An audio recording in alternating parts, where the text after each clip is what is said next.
Olá pessoal, Lucas Pérez aqui passando para dar mais uma dica sobre transporte de material biológico. E a pauta que eu resolvi colocar essa semana para a gente é sobre a quantidade de gelox a ser utilizada.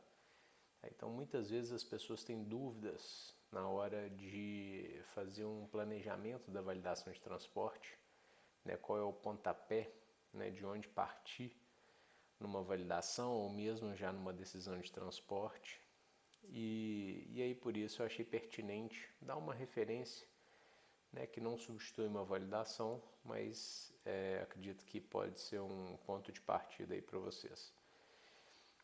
A influência da quantidade de gelox vai ser impactada pela quantidade de amostra, pelo tamanho daquela rota, né, o tamanho da caixa, né, obviamente, o tipo de gelox que a gente vai utilizar.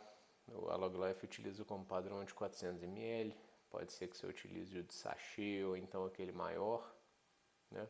Mas a ideia aqui é a gente falar sobre esse muito comum, que é o de 400 ml, tá? Que a gente tem mais experiência com ele. Então, em geral, pessoal, numa caixa de 3 litros, que é uma caixa muito usada para pouca amostra, a gente vai usar entre 2 e 3, tá? Geralmente 2, mas até 3 caberia.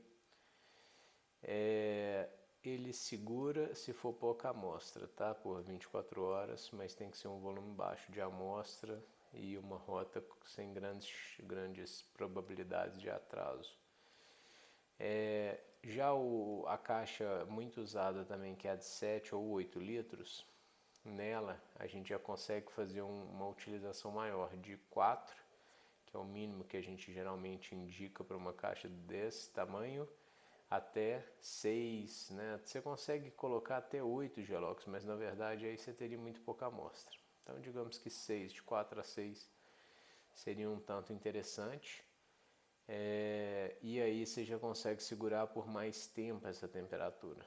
Tá? Então você consegue, por exemplo, colocar 5 gelox de 400 ml com 30, 40, até 50 amostras, dependendo do tipo de tubo. Tá? Nessa caixa de 7, 8 litros. Uma coisa importante, pessoal, da validação ser bem conduzida e a definição da quantidade de gelox é que gelox é peso. Gelox é um dos itens mais pesados na embalagem de transporte.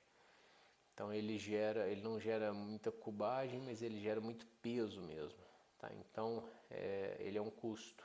Tá? Até a própria distribuição desse gelox nível Brasil tem um custo elevado. Então se você estiver utilizando, por exemplo, 7 gelox e você conseguiria manter no seu range de temperatura ali de 2 a 8 graus utilizando 6 gelox, você certamente está gastando mais, tá? Não só com o gelox em si, mas também com a distribuição dele, com o peso do material, né, a cubagem, etc. Então assim, façam validações, tá, bem conduzidas para poder definir claramente qual é a quantidade real necessária. E uma dica bônus é que na validação, às vezes se não estiver chegando à temperatura correta, pode ser que seja porque esse gelox não está gelando o tempo suficiente. Tá? Então esse gelox ele tem que ficar, geralmente o indicado são 72 horas em congelamento, tá? Em congelador ou freezer. Então se ele tiver 72 horas sendo resfriado em geladeira, ele provavelmente não vai estar suficientemente gelado, e se ele não ficar a 72 horas também. Tá bom? Então é isso, pessoal. Obrigado e até a próxima.